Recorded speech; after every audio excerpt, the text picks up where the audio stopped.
Hello student, Sharda institute one में आपका स्वागत है। मैं किशोर सर। आज 11th क्लास के जो मोस्ट इम्पोर्टेंट क्वेश्चंस हैं सब्जेक्ट हिस्ट्री के लेके आया हूँ और ये आपके एग्ज़ाम के लिए काफ़ी हेल्पफुल रहेंगे।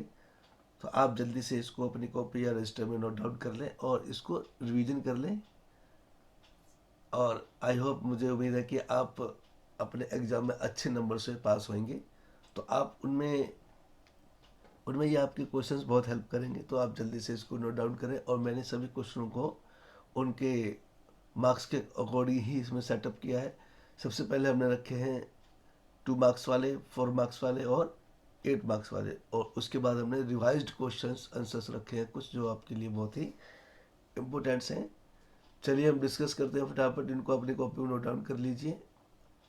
आपके पास स्टडी का टाइम बहुत कम रह गया है क्योंकि आपके पेपर जो आपके एग्ज़ाम चल रहे हैं, तो आप उसमें ये आप की काफ़ी हेल्प करेंगे। तो आप उसको नोट डाउन करें अपनी कॉपी या रजिस्टर में और रिवीजन शुरू कर दें। और एक बात का विशेष ध्यान रखें कि सभी क्वेश्चंस जो मार्क्स के अकॉर्डिंग हैं, आपको उसके अकॉर्डिंग ही हमें इसका आंसर दे। 3 आवर्स में काफ़ी क्वेश्चंस करने होते हैं जो कि एग्ज़ाम में आते हैं। इसमें ऐसे क्वेश्चन दिए हुए, ज़्यादातर इसमें जापान के ऊपर बताया गया है। ये देखिए, जापान में स्थापित पहली संसद कौन सी थी तथा यह किस देश की सोच से प्रभावित थी, ये दिखाया गया। इसमें देखिए आंसर है डाइट। ये सारे क्वेश्चंस जो ज़्यादातर जापान के आर्थिक, सामाजिक और राजनीतिक जो स्थिति है उन पर ये सारे डिस्कस किए गए हैं। उन्हीं पर ज़्यादातर क्वेश्चंस आए हैं। उन कारणों का वर्णन कीजिए जिनसे कारण जापान समृद्ध देश बना या माना जाता था। और आज जापान दुनिया में टेक्नोलॉजी के मामले में सबसे ऊपर आता है, प्रथम स्थान पर। और इसने अपने देश को, अपने विकास को, अपनी अर्थव्यवस्था को काफ़ी मजबूत कर लिया है और ये दुनिया से काफ़ी कई कदम आगे चल रहा है टेक्नोलॉजी के मामले में। और मेरे सभी स्टूडेंट से रिक्वेस्ट है कि आप इन्हीं क्वेश्चनों को जल्दी से जल्दी अपनी कॉपी, रजिस्टर में लिख लें या कोई नोट्स बना लें और उनको रिवाइज कर लें। अभी हमारे जो 8 मार्क्स वाले क्वेश्चंस आंसर आ गए हैं, 4 वाले हमारे क्वेश्चंस हो चुके हैं। और इसमें देखिए, ये भी हमें 8 मार्क्स के दे रखे हैं, तो इनको हमें पॉइंट बाई पॉइंट करना है और इन पॉइंट्स को आप अपने एग्ज़ाम में एक्सप्लेन भी करना है। तो ये पॉइंट्स का मतलब है कि आपको मेन मेन पॉइंट बता दिए गए, इन पॉइंटों को लिखना है।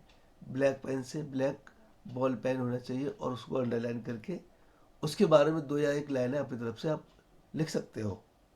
तो इससे क्या है कि आपका जो मार्क्स का एक जो है,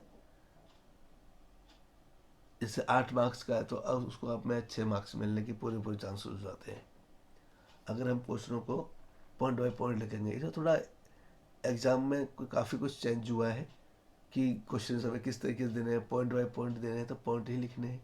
सपोज कीजिए अगर आपका कोई क्वेश्चन 8 मार्क्स का है तो आप उसमें 8 या 9 पॉइंट्स तो लिखेंगे लिखेंगे और फिर उनको एक्सप्लेन कीजिए। तो इसमें आपको अच्छा स्कोर कर सकते हो आप अपने मार्क्स के अकॉर्डिंग। और ये क्वेश्चंस देखिए काफ़ी लेंदी से लग रहे हैं, पर ये लेंदी है उनके मार्क्स के अकॉर्डिंग।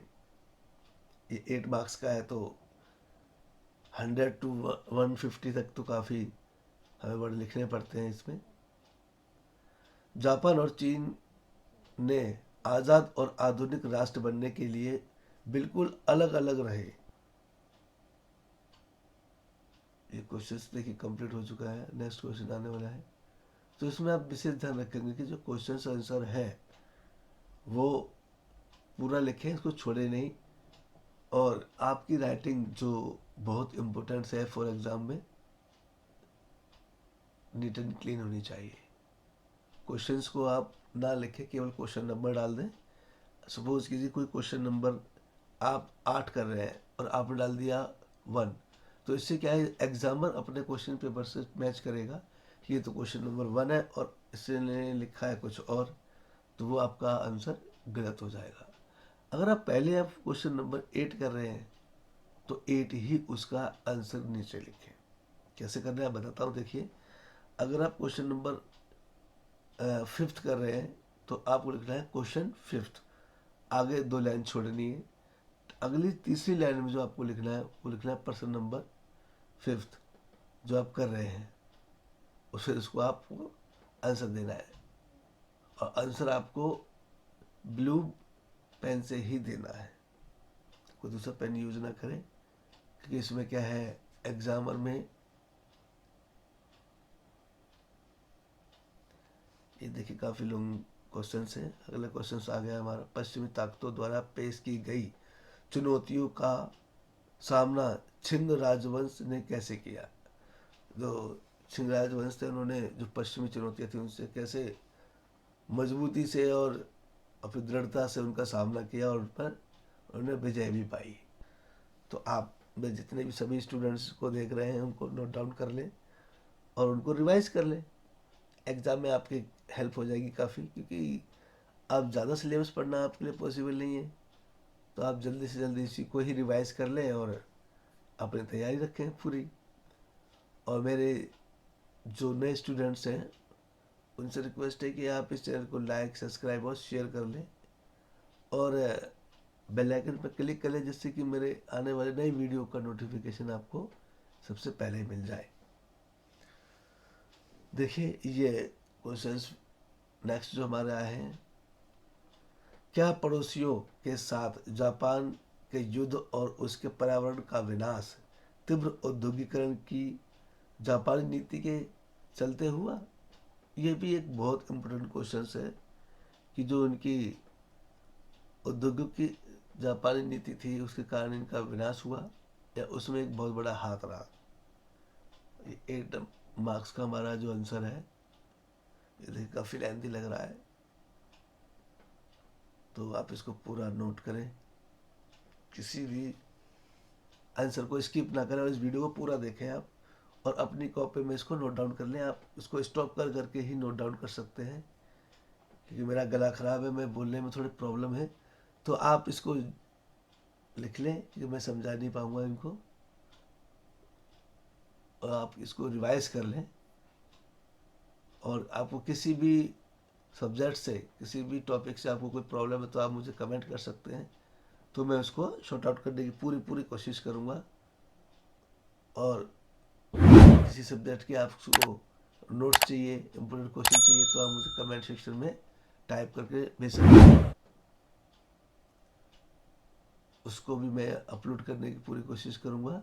काफ़ी लेंदी आंसर है उसका, 8 मार्क्स वाले काफ़ी लेंदी होते हैं, तो आप इनको ऐसी कॉपी में नोट डाउन करें और रिवाइज कर लें।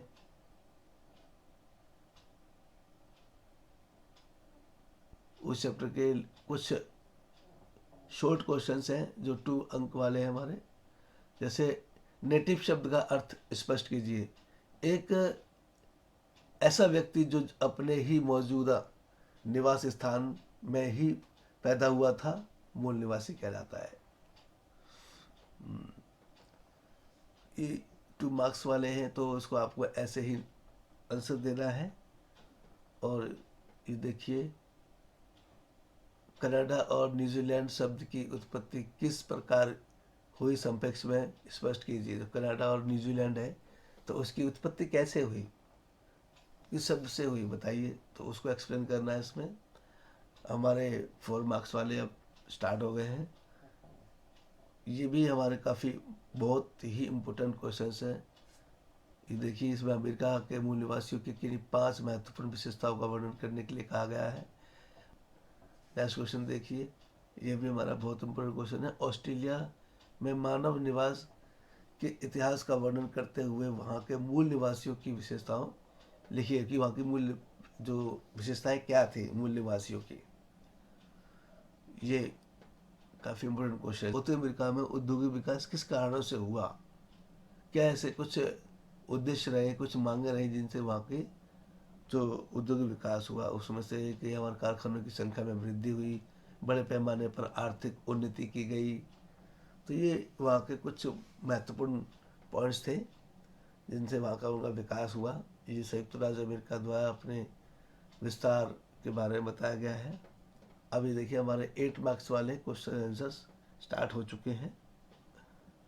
तो आपको 8 मार्क्स के अकॉर्डिंग ही उनको आंसर देना होता है और आंसर्स हमारा 100 and 150 वर्ड्स होने चाहिए। और जैसा कि मैंने आपको पहले बताया कि आपके सभी आंसर पॉइंट बाय पॉइंट ही लिखें और उसको अंडरलाइन करें, उन पॉइंट्स को, हेडलाइंस को, और आगे अपनी तरफ से कुछ भी एक्सप्लेन कर सकते हैं, जो कि आपके लिए बहुत ही ज़रूरी है। ये देखिए, ये नेक्स्ट क्वेश्चन हमारे स्टार्ट हो गए हैं और ये मैंने काफ़ी इम्पोर्टेंट क्वेश्चंस आपके लिए सामने रखे ताकि आपको एग्ज़ाम में कोई प्रॉब्लम ना हो और आप एग्ज़ाम अटेंड कर सकें पूरा। देखिए हमारा नेक्स्ट क्वेश्चन, ये काफ़ी लेंथी क्वेश्चन है, 8 मार्क्स का है।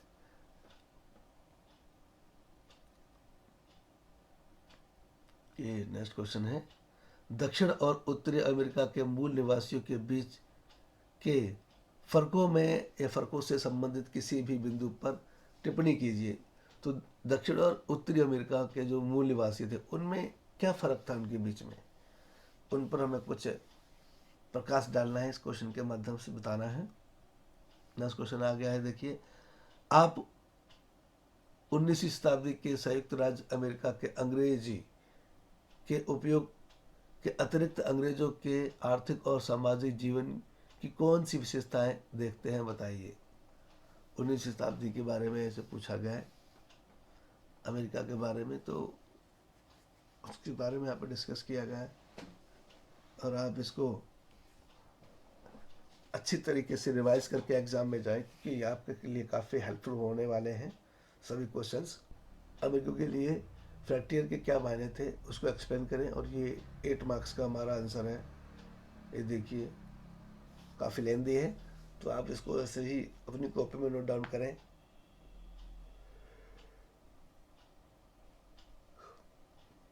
इतिहास की किताबों में ऑस्ट्रेलिया के मूल निवासियों को शामिल क्यों नहीं किया गया था, बताइए। ये बहुत ही इम्पोर्टेंट क्वेश्चन है, ये कई बार रिवाइज हुआ है एग्ज़ाम में, तो आप इसको अच्छे से पढ़ लें और इसको एक्सप्लेन भी आपको ऐसे करना है। और मेरे सभी स्टूडेंट्स से एक रिक्वेस्ट है कि आप इस वीडियो को स्किप ना करके देखें क्योंकि इससे क्या है, कुछ क्वेश्चन आपके लेफ्ट हो सकते हैं, छूट सकते हैं, और हो सकता है जो आपसे क्वेश्चन छूटा है वो काफ़ी इम्पोर्टेंट हो। तो आप इस वीडियो को पूरा देखें और पढ़ने के लिए आप इसको थोड़ा रोक रोक कर भी देख सकते हैं और नोट भी कर सकते हैं। स्किप ना करें, सभी क्वेश्चनों को अपने कॉपी में नोट डाउन करें या रिवाइज कर लें, जिससे कि एग्ज़ाम में आपकी काफ़ी हेल्प हो। ये भी काफ़ी लेंथी आंसर है, ये भी हमारे 8 मार्क्स का है और 8 मार्क्स के अकॉर्डिंग ही हमें इसमें इसको ऐड किया है। ये देखिए काफ़ी लेंथी क्वेश्चन है।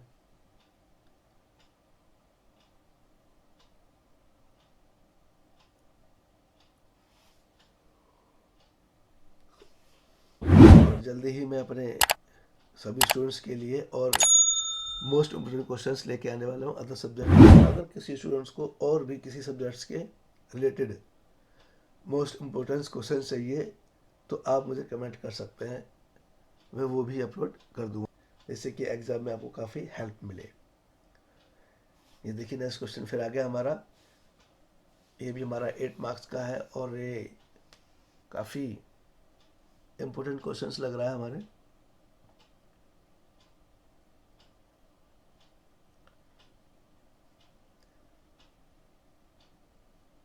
ये बताया गया अफ्रीकी गुलाम जोसेफ, जर्मनी व्यापारी विलियम, एक मूल निवासी बॉब, ये इनके कुछ पॉइंट्स दिए गए हैं जिसको हमें इस क्वेश्चन के अकॉर्डिंग इसको एक्सप्लेन भी करना है। और ये 8 मार्क्स के हमारे सभी क्वेश्चन आंसर हैं जो दिए आ रहे हैं हमारे।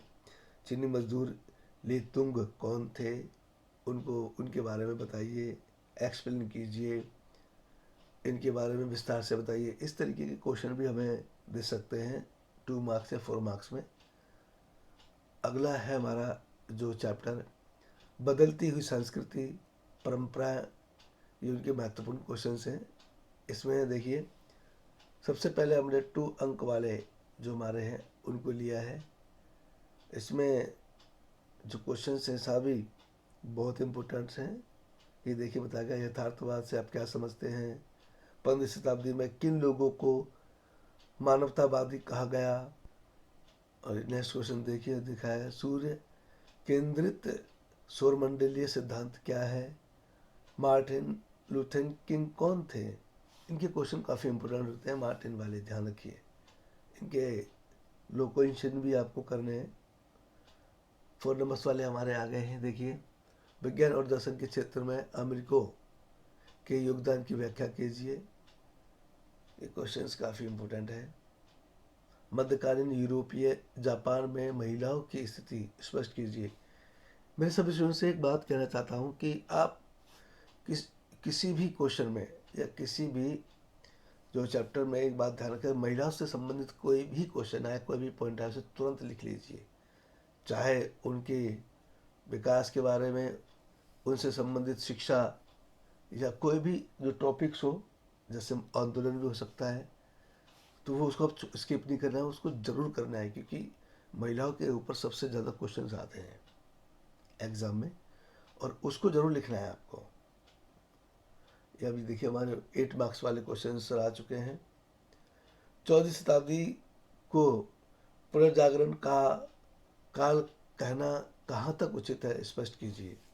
14वीं शताब्दी के लिए ये जो बताया गया बहुत ही इम्पोर्टेंट हमारा खास समय रहा, और किस तरीके से रहा इसको एक्सप्लेन करना है 8 मार्क्स के अकॉर्डिंग। ये देखिए मैंने इसमें 9 पॉइंट दिए गए हैं, तो आप भी 9-10 कम से कम 9 तो है, 9 या 8 पॉइंट्स हम इसमें लिख सकते हैं। अगला क्वेश्चन देखिए, इसमें मैंने इसके हमने कितने पॉइंट किए हैं, 10 पॉइंट किए हैं इसमें आई थिंक, और इसको आपको ऐसे ही पॉइंट के आधार पर या पॉइंट के अकॉर्डिंग ही हमें वहाँ पर एग्जाम में आंसर देने हैं। इसमें 11 पॉइंट्स दिए गए हैं। देखिए नेक्स्ट क्वेश्चन देखते हैं। 14वीं और 17वीं शताब्दी के मध्य यूरोपीय सभ्यता में आए परिवर्तन और विशेषताओं का वर्णन कीजिए। तो किस तरीके से उसमें परिवर्तन आया यूरोप में 14वीं और 17वीं शताब्दी में, तो उसको एक्सप्लेन किया गया है। ईसाई धर्म के अंतर्गत वाद विवाद क्यों हुआ और इसके क्या परिणाम हुए। इसमें काफ़ी ईसाई धर्म के जो काफ़ी वाद विवाद हुआ उसमें, तो उसको बताया गया है। और 16वीं शताब्दी में महिलाओं की स्थिति का वर्णन कीजिए। मैंने जैसा कि आपको पहले बताया, महिलाओं से रिलेटेड कोई भी क्वेश्चन हो वो आपको स्किप नहीं करना है, छोड़ना नहीं है, वो आपको ज़रूर ही याद करना है। चाहे कोई आंदोलन हो, चाहे उनके विकास के बाद बात की गई हो या उनके शिक्षा की बात की गई हो, तो आपको सभी क्वेश्चनों को रिवाइज करना है। किसी भी क्वेश्चन को स्किप नहीं करना है, छोड़ना नहीं है। देखिए नेक्स्ट क्वेश्चन, ये भी काफ़ी लेंथी है, 8 मार्क्स के अकॉर्डिंग है ये भी, तो इसको भी हम लोग अपनी कॉपी में नोट डाउन करके रिवाइज कर लें। नेक्स्ट क्वेश्चन हमारा, इस काल की इटली की वास्तुकला और इस्लामी वास्तुकला की विशेषताओं या विशिष्टताओं की तुलना कीजिए। किस तरीके से एक दूसरे से मतलब अलग थे, उनकी क्या क्या विशेषताएं थी। इटली की वास्तुकला और इस्लामी की वास्तुकला को टेबल के अकॉर्डिंग समझा गया, और दोनों को उनमें एक दूसरे से तुलना की गई है, उनमें अंतर बताया गया है। तो आप इसको ऐसे ही टेबल के अकॉर्डिंग ही उसको एक्सप्लेन करेंगे। नेक्स्ट क्वेश्चन दे रखा है, देखिए उपयुक्त तुलना के आधार पर हम कह सकते हैं कि इटली की वास्तुकला और इस्लामी वास्तुकला में हमें कुछ अंतर या कुछ मान्यताएं नज़र आई हैं। ये कुछ कैसे हुआ ये बताइए। तो उसको हमें एक्सप्लेन करना है। वो हमारी टेबल थी, अब हमने उसको एज ए पैराग्राफ एक्सप्लेन किया है। तो आप भी इसको दोनों में से कोई भी क्वेश्चन बच्चों को बता सकते हैं, और उसके 2 टॉपिक हो सकते हैं। ये क्वेश्चन भी 8 मार्क्स का हमारा नेक्स्ट क्वेश्चन आ चुका है हमारा। वेनिस और समकालीन फ्रांस में कुछ अच्छी सरकारों के विचार की तुलना कीजिए। अब उनकी सरकार कैसे रही, किस तरीके से वहाँ पर उनका विकास हुआ, तो उसके बारे में हमें एक्सप्लेन करना है। फ्रांस की जो सरकार थी उसके बारे में, वहाँ पर निरंकुश शासन था और धर्म अधिकारियों और सामंत राजनीति दृष्टि से ज़्यादा शक्तिशाली संपन्न थे वो। तो इस तरीके से डिस्कस किया गया है। अगला क्वेश्चन देखिए, आ गया हमारा, मानवतावादी विचारों से अब क्या अभिलक्षण थे, उसको स्पष्ट करना है। लगभग हमारे सभी क्वेश्चंस कंप्लीट हो चुके हैं, लास्ट चल रहे हैं, 2-4 क्वेश्चंस और रह गए हैं। तो आप मेरे सभी स्टूडेंट्स से रिक्वेस्ट है कि अगर आप इस चैनल को पहली बार देख रहे हैं तो इसको लाइक शेयर सब्सक्राइब जरूर कर लें, जिससे कि मेरे आने वाले नई वीडियो का नोटिफिकेशन आपको पहले मिल जाए। देखिए ये हमारे जो क्वेश्चन है काफ़ी लेंदी और ये रिवाइज्ड क्वेश्चन हैं आपके। ये देखिए इसमें मैंने, अगला क्वेश्चन आ गया हमारा, 17वीं शताब्दी के यूरोपीय को विश्व किस प्रकार भिन्न लगा, उनका एक सुनिश्चित वितरण कीजिए। आपको एक्सप्लेन करना है किस तरीके से उनको ये अलग लगा। हर चीज़ सुधरने के बाद थोड़ा डिफरेंट लगती है, या तो वो काफ़ी प्रगतिशील होता है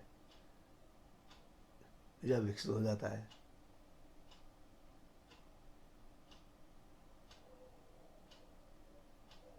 काफ़ी इम्पोर्टेंट क्वेश्चन हैं ये सारे आपके लिए। इसको जल्दी से आप रिवाइज कर लें और अपने एग्ज़ाम में इसकी तैयारी पूरी करें।